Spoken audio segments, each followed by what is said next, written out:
y a à New York une femme qui regarde chaque jour un immeuble bien précis et elle l'a dit elle-même devant la caméra, sans la moindre hésitation. Elle a déclaré qu'ils étaient prêts à s'assurer que le jugement soit payé aux New-Yorkais. Et oui, qu'elle regarde le 40 Wall Street chaque jour, sans exception. Une manière assez inhabituelle de commencer une évaluation immobilière, mais encore une fois, on n'est pas exactement dans une brochure de luxe ordinaire.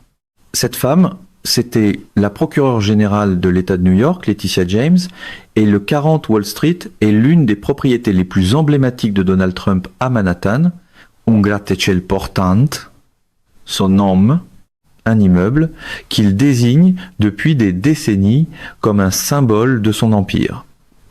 La principale responsable de l'application de la loi dans l'État de New York le regarde chaque jour, y pense et se prépare à agir. Quand un immeuble devient à la fois trophée et rappel judiciaire, les lettres dorées paraissent soudain beaucoup moins triomphales. C'est l'une des situations financières et juridiques les plus importantes de l'histoire politique américaine et elle mérite qu'on la traite avec toute l'honnêteté nécessaire. Le juge Arthur Engoron a conclu que Trump et la Trump Organization étaient responsables de plusieurs années de fraude civile pour avoir systématiquement gonflé la valeur de leurs actifs sur plusieurs propriétés à des fins de prêt d'assurance.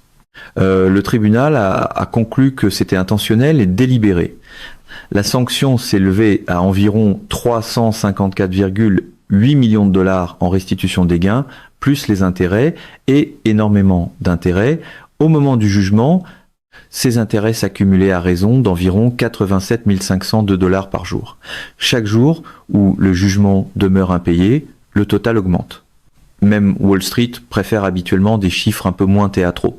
Avec cette accumulation quotidienne d'intérêts, l'obligation totale a grimpé vers environ 454 millions de dollars et continuait de monter. Trump devait déposer une caution couvrant ce montant pendant qu'il interjetait appel. C'est une procédure juridique normale. Lorsqu'une personne veut faire appel d'un jugement et empêcher la partie gagnante d'encaisser pendant que l'appel suit son cours, elle doit déposer une caution équivalente au jugement. Cette caution garantit que l'argent sera là si l'appel échoue. Il n'a pas réussi à obtenir cette caution. Ses avocats se sont adressés à 33 compagnies de cautionnement. Les 33 ont répondu non. Le montant était trop élevé, elles refusaient de prendre l'immobilier comme garantie et elles exigeaient du liquide. L'équipe de Trump a expliqué au tribunal qu'obtenir cette caution était pratiquement impossible. Le juge a rejeté sa demande de délai. Il n'y a eu aucun délai.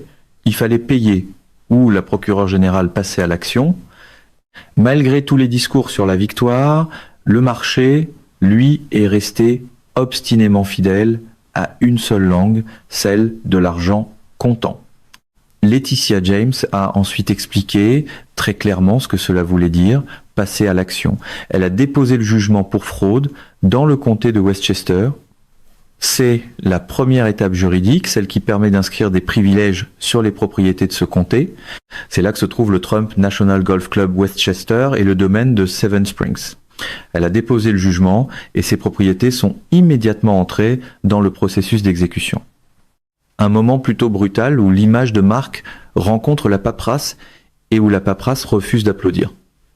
Elle a déclaré publiquement et explicitement que s'ils n'avaient pas les fonds nécessaires pour payer le jugement, alors ils utiliseraient les mécanismes d'exécution du jugement devant les tribunaux et demanderaient au juge de saisir ses actifs. Elle a dit qu'il demanderait au juge de saisir ses actifs. C'était la procureure générale qui parlait à la caméra au sujet de l'ancien et actuel président des États-Unis en nommant expressément ses immeubles. À Paris, on appellerait ça une invitation très directe à cesser le spectacle et à commencer à payer. Trump Tower, le 40 Wall Street, le Trump National Golf Club Westchester, Seven Springs et environ 2 douzaines de propriétés qui avaient fait partie des évaluations frauduleuses étaient toutes potentiellement en jeu. C'était pas une métaphore. Ce n'était pas une posture politique. Il s'agissait de véritables mécanismes juridiques d'exécution, des privilèges déjà inscrits, des avis de saisie pouvant être envoyés aux banques et des ordonnances judiciaires pouvant transférer les intérêts immobiliers à l'État. La machine d'exécution du jugement avait été enclenché contre des propriétés précises et nommées, et des mesures juridiques précises avaient déjà été prises. L'Empire portait encore le costume, mais l'équipe technique avait déjà commencé à démonter le décor. Trump paniquait. Pas le Trump public qui parlait d'une chasse aux sorcières et affirmait qu'il gagnerait en appel, mais le Trump privé dont les avocats expliquaient aux tribunaux qu'ils n'étaient pas capables d'obtenir la caution. Son équipe décrivait cette exigence comme pratiquement impossible et injuste. Ils avaient frappé à la porte de 33 compagnies d'assurance et avaient reçu 33 refus. L'écart entre la performance publique et la réalité juridique privée, c'est là que se logeait la panique. Et cette panique était réelle. Un genre très washingtonien au fond, de grandes déclarations à l'étage et une arithmétique beaucoup plus embarrassante au sous-sol. Voilà donc l'histoire complète.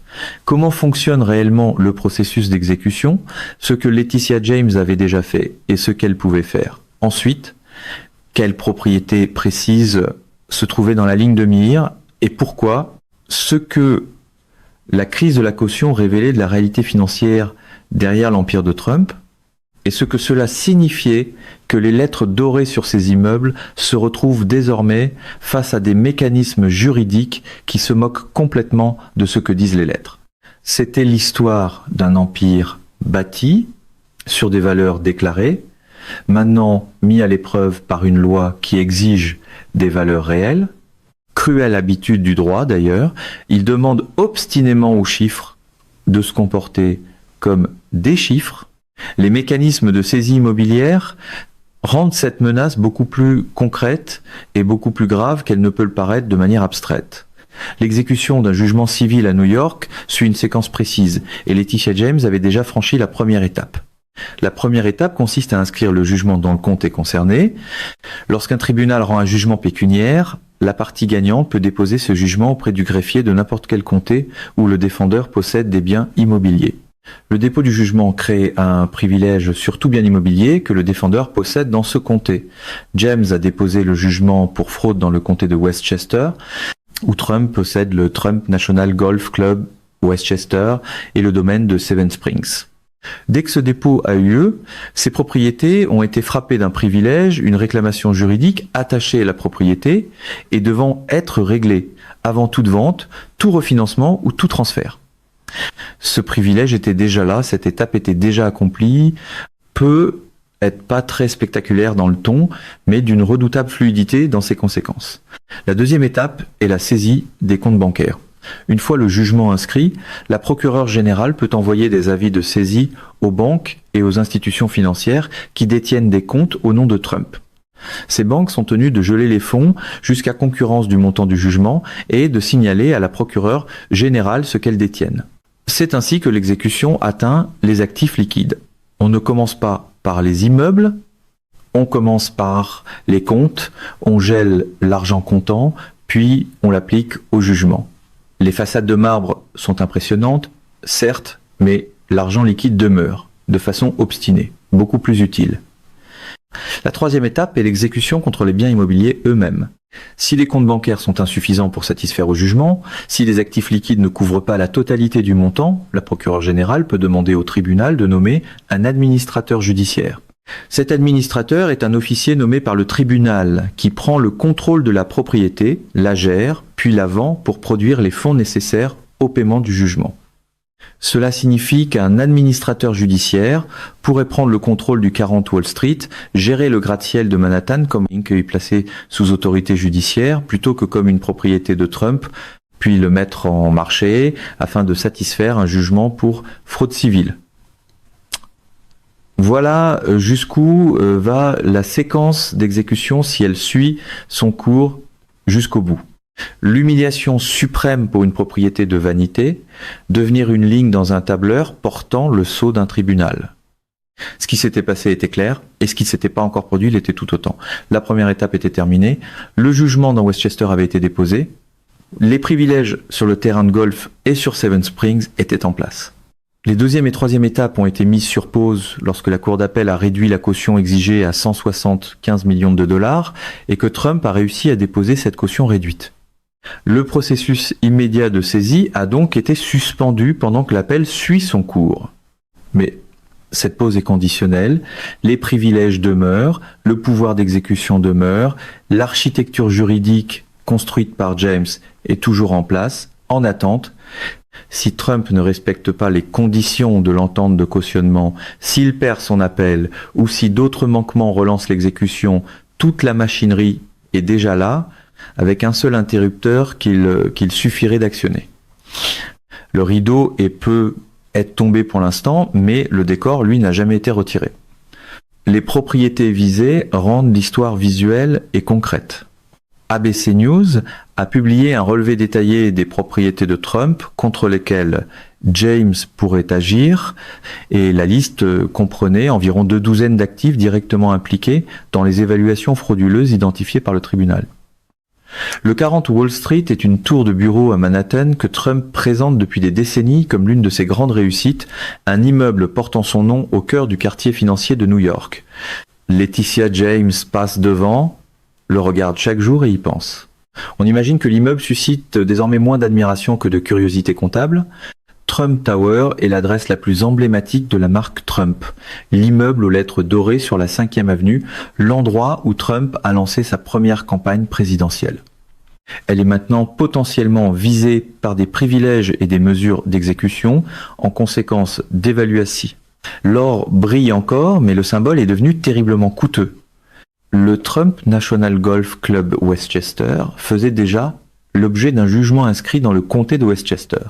C'était la première propriété à ressentir le poids juridique du processus d'exécution, un terrain de golf qui pourrait théoriquement être transféré à un administrateur judiciaire et vendu pour satisfaire un jugement pour fraude civile. Une rude journée pour une propriété plus habituée au loisir qu'à la liquidation. Seven Springs, le domaine de Westchester, qui a fait partie de différents montages immobiliers de Trump au fil des années, faisait lui aussi déjà l'objet du jugement déposé à Westchester.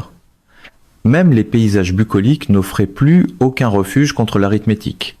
Une fois que ces propriétés précises sont nommées, et une fois qu'on comprend que des mesures juridiques précises ont déjà été prises contre des immeubles, des terrains de golf et des domaines bien précis, la menace de saisie cesse de ressembler à une rhétorique politique abstraite. Elle devient ce qu'elle est réellement, un processus juridique documenté, déjà en mouvement. Et les processus juridiques, contrairement au théâtre électoral, préfèrent généralement les dates, les signatures et les reçus. La crise de la caution est la partie la plus révélatrice de toute cette histoire, parce qu'elle se rattache directement au constat de fraude d'une manière qui mérite d'être soulignée très clairement. Les avocats de Trump se sont adressés à 33 compagnies de cautionnement pour tenter de déposer une caution couvrant le jugement. Toutes ont répondu non. La raison était précise et importante. Elles refusaient de prendre l'empire immobilier de Trump comme garantie. Elles exigeaient de l'argent liquide ou des titres liquides. Et l'argent liquide ou les titres liquides suffisants pour répondre à leurs exigences, quelque part autour de 557 millions de dollars, une fois prise en compte l'exigence de garantie à hauteur de 120%, n'était pas disponible. L'empire était immense dans les discours, mais nettement moins convaincant dans les bureaux de souscription. Voilà l'ironie centrale. Le jugement pour fraude concluait que Trump avait systématiquement gonflé la valeur de ses propriétés dans des états financiers utilisés pour obtenir des prêts et de l'assurance. Il prétendait que ces propriétés valaient beaucoup plus que ce que soutenaient les évaluations indépendantes. Il a bâti un empire financier sur des valeurs déclarées que le tribunal a déterminées comme étant frauduleuses. Puis, lorsque les conséquences de cette fraude l'ont obligé à produire une caution fondée sur la valeur financière réelle de son empire, cette valeur réelle s'est révélée insuffisante. La valeur déclarée n'a pas permis d'obtenir la caution, parce que cette valeur déclarée était fausse. La force financière liquide réelle derrière l'empire n'était pas celle que les états financiers prétendaient. Moment difficile, celui où la réalité refuse d'endosser le communiqué de presse. La crise de la caution et la conclusion de fraude en train de se prouver elle-même, en temps réel. L'écart entre la valeur déclarée et la valeur financière réelle, cet écart même qui se trouve au cœur du dossier de fraude, est aussi ce qui a rendu la caution impossible à obtenir. Les 33 refus du marché de l'assurance constituaient le verdict du marché sur la fiabilité des affirmations financières de Trump. C'était le même verdict auquel Engoron était parvenu, mais cette fois, indépendamment, par des gens à qui l'on demandait de mettre leur propre argent derrière la solidité financière revendiquée par Trump. Ils ont refusé. Les marchés peuvent se montrer brutaux de cette façon. Ils ne saluent pas la marque avant de vérifier le bilan. Les répercussions plus larges pour la marque Trump et pour sa situation financière vont bien au-delà des propriétés qui pourraient être touchées au final. L'image de Laetitia James regardant le 40 Wall Street chaque jour et y pensant est en elle-même nuisible à la marque, d'une manière qu'il sera difficile d'effacer. L'empire de Trump a toujours reposé en partie sur l'image, les lettres dorées, les tours de marque, l'idée que ces immeubles représentent une réussite d'affaires extraordinaire, la perception que Trump serait un magnat milliardaires dont les propriétés sont des trophées plutôt que des passifs. Le jugement pour fraude civile et la menace de saisie transforment la manière dont ces propriétés sont désormais perçues. Elles ne sont plus seulement des symboles de réussite. Elles deviennent des actifs potentiels dans une procédure d'exécution, des privilèges grèvent ces immeubles, la procureure générale les regarde chaque jour en pensant à ce qu'ils valent pour le jugement qu'elle cherche à recouvrer, déclassement brutal, du monument au nantissement, de la légende à la ligne comptable. Ce recadrage du trophée au bien servant de garantie devient permanent même si certaines propriétés échappent finalement à la saisie. L'historique juridique suit les propriétés dans les registres publics. La conclusion de fraude suit la marque dans toute négociation d'affaires futures. Les banques le savent. Les partenaires d'affaires potentiels le savent. Les prêteurs qui, autrement, pourraient accorder du financement le savent. Toute personne qui effectue une vérification diligente dans le cadre d'une relation d'affaires avec Trump le sait. Les propriétés gardent leurs lettres dorées, mais l'histoire derrière elles a changé. Et malheureusement pour la marque, la vérification diligente est moins sentimentale que la télévision par câble. 4 points permettent de faire ressortir l'essentiel. Premier point, la phrase « Je regarde le 40 Wall Street chaque jour » est la plus puissante de toute cette histoire. Les politiciens et les responsables de l'application de la loi font sans cesse des déclarations générales sur l'exécution des jugements. Ils disent qu'ils poursuivront toutes les avenues, qu'ils utiliseront tous les outils disponibles, qu'ils ne s'arrêteront pas tant que justice ne sera pas rendue. Mais je regarde le 40 Wall Street chaque jour, ce n'est pas une déclaration générale. C'est précis, personnel, presque intime. Cela veut dire qu'il ne s'agit pas d'une simple affaire juridique abstraite.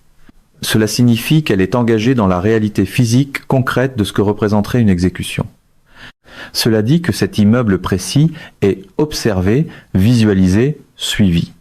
Ce langage était conçu pour transmettre quelque chose de très précis à Trump, non seulement que l'exécution est possible, mais qu'elle est personnelle, qu'elle a les yeux sur son immeuble précisément, et en le nommant, pour un homme qui a construit sa marque autour de ces immeubles, dont le nom est littéralement affiché dessus, entendre la principale responsable de l'application de la loi dans l'État de New York dire qu'elle regarde l'un d'eux chaque jour dans le contexte d'une procédure d'exécution constitue la formulation la plus précise possible d'une menace juridique, ciblée, personnelle, spécifique.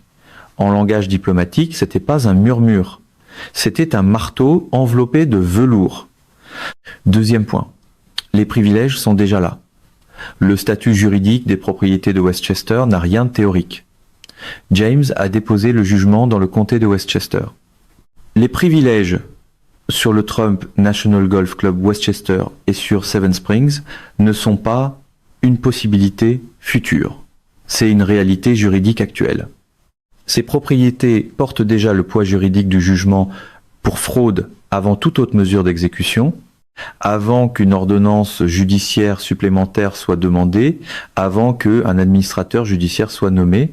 Les privilèges existent maintenant et ils suivent les propriétés. Toute tentative de vendre, de refinancer ou de transférer ces biens doit tenir compte de ces privilèges déjà inscrits. Une histoire très américaine, au fond. La liberté partout, sauf face aux obligations dûment enregistrées. Troisième point, l'appel ne fait pas disparaître le jugement. Trump a obtenu une réduction de la caution pour suspendre l'exécution pendant qu'il porte la décision en appel. La Cour d'appel lui a accordé ce répit. Le processus immédiat de saisie a été suspendu, mais le jugement lui-même n'a pas disparu pendant que l'appel est pendant. La conclusion de fraude n'a pas été suspendue.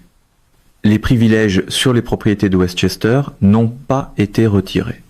L'autorité juridique permettant de reprendre l'exécution si les conditions de la caution ne sont pas respectées n'a pas été éliminée.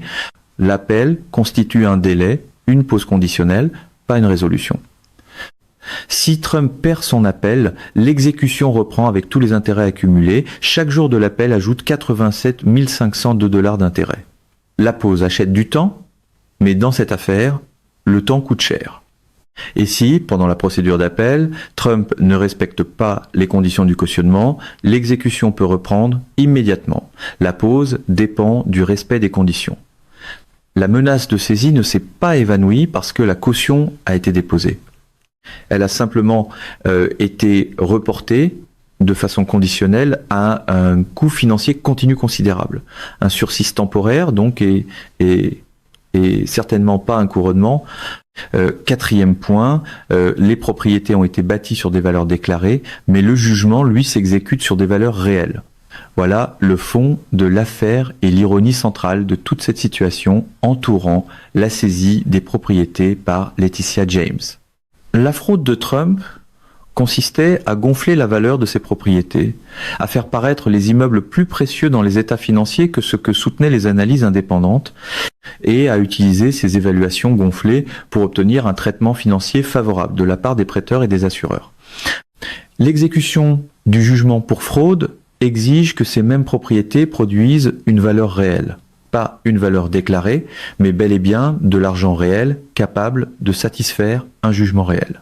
Et les 33 refus des compagnies de cautionnement révèlent ce que cette valeur réelle peut produire. Elle ne peut pas produire la caution, elle ne peut pas produire la garantie, elle ne peut pas soutenir la solidité financière revendiquée. La façade promettait Versailles, les documents, eux, livraient surtout un problème de financement.